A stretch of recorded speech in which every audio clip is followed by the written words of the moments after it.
Hi, I'm Case Gardner, and this is my audience.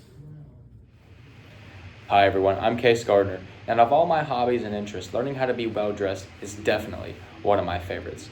In most formal situations, when you're meeting somebody for the first time, their perception of you will almost be directly tied to what you're wearing and how you present yourself.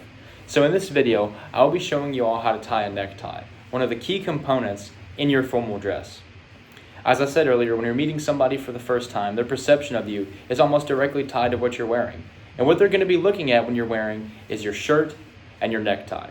So ensuring that you know how to properly tie a tie is crucial to ensuring that you are well dressed. Despite the contrary belief, neckties are no longer reserved for esteemed professions such as lawyers or doctors, and in fact, it's actually quite the opposite.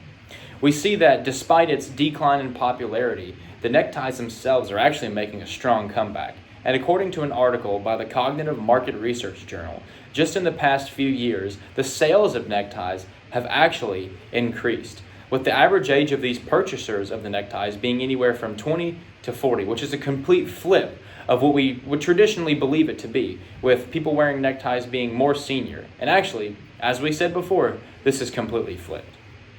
The first thing to making sure that your necktie looks good with your shirt is ensuring that they match. So with this, I've chosen a beautiful red and gold necktie to match my blue shirt. And also you want to pay attention to your shirt itself. You want to make sure that you have a shirt that is traditionally worn with a tie. For this, I would not suggest wearing something such as like a flannel or a broader check shirt. And with this, I'm going to start by popping the collar of my shirt. This is just to ensure that I can get a perfect layout of the tie, so when I fold it back down, it doesn't wrinkle the tie.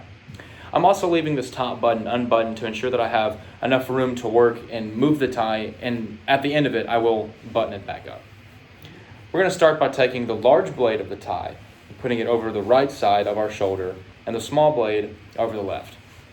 I'm now going to take the tie and put it as high on the collar band as possible to once again ensure that I don't wrinkle the tie itself or my collar. For this knot that I'm going to be tying for you all today, it is called the Old Bertie, which I learned from a YouTube channel called Kirby Allison, who also showcases various other knots and tying and how to tie them as well. With this knot, it's quite a narrow knot, which actually fits perfectly for this shirt, which has quite a narrow collar space. And if you're wearing a collar shirt that has a larger collar space, you could definitely tie a knot such as the double Windsor or even the half Windsor for that matter. But for this, we're going to start with adjusting the length of our tie. And I usually like to have the large blade of my tie about a hand's length below my pocket to ensure that it has the right length and it sits right at my belt line. Next, we're going to start by taking the large blade over our tie and crossing it over. So now I have the large blade on the left and the small on the right. We're going to pinch right there where we just made that fold to hold it in place, and we're going to take it once again back to the right. So now we have swapped it twice. And one more time, with holding it, crossing over these fingers where we have that pinch, we're going to throw it to the left, right back to the center, and then up through the loop. And now we have this space where we've just put our fingers that we're going to put the large blade of the tie back through.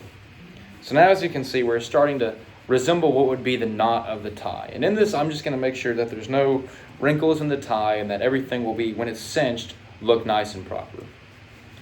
Draw it up a little bit, and to get the final cinch on this tie, what I'm going to do is I'm going to take my large blade, pinch it with one finger, and the small blade with the opposite hand and pinch that. In just one motion, just pull down on the large blade of the tie. And then finally, I can button up my shirt.